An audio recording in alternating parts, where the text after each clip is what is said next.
এটি সুনামগঞ্জ শহরের পূর্বাঞ্চলের একটি সড়ক। এটি ধারারগাঁও থেকে গুদারগাঁও হয়ে নতুন ব্রাহ্মণগাঁও পর্যন্ত গেছে। এই সড়কের 9টি স্থানে ঠিক এভাবে ভাঙন ধরেছে। কেবল এই সড়ক নয়, সুরমা এবং কুশিয়ারার পারে যে গ্রামীণ সড়ক আছে, যেগুলো লাখো লাখো মানুষের যোগাযোগ সড়ক, সেই সড়কগুলোর একাধিক স্থানে এরকম ভাঙন দেখা দিয়েছে। তাতে যোগাযোগ দুর্ভোগে পড়েছেন মানুষ।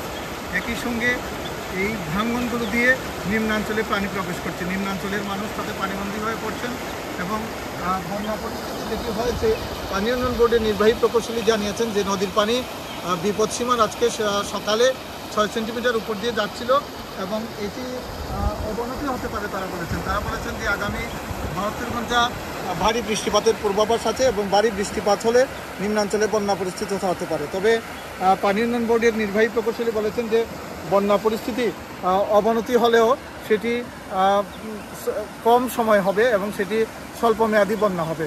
তবে যেটি হয়েছে যে নিম্নাঞ্চলের মানুষ এতটাই দুর্ভোগে পড়েছেন, কোনো এলাকায় আছে যে না পাওয়া যাচ্ছে নৌকা, আবার পায়ে হেঁটেও যাওয়া যাচ্ছে না।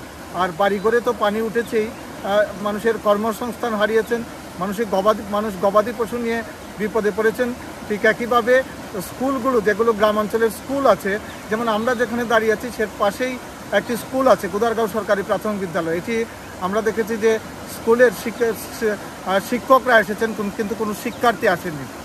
এখানকার বাসিন্দা যারা, তারা বলেছেন যে এই সড়কটি এই অঞ্চলের সুনামগঞ্জ 4 আসনের যে নির্বাচিত এমপি ডক্টর মোহাম্মদ সাদিক, তিনি কিছুদিন আগে এই সড়কটি তার চেষ্টায় নির্মিত হয়েছিল এবং এই সড়কে প্রায় 1 কোটি টাকা ব্যয় হয়েছিল। 1 কোটি টাকার সড়ক ইতিমধ্যে যেটি হয়েছে সেটি বলা যায় যে বিলীন হয়ে গেছে। এই সড়ক দিয়ে আর মানুষ চলাচল করতে পারবে না। ঠিক এরকম গ্রামীণ একাধিক সড়ক বিলীন হয়েছে, যা মানুষের দুর্ভোগ তৈরি করেছে এবং এই সড়কগুলো মেরামত হওয়ার আগে পর্যন্ত গ্রামাঞ্চলের মানুষ চরম যোগাযোগ দুর্ভোগে পড়েছেন এবং এই দুর্ভোগ তাদের দীর্ঘদিন থাকবে।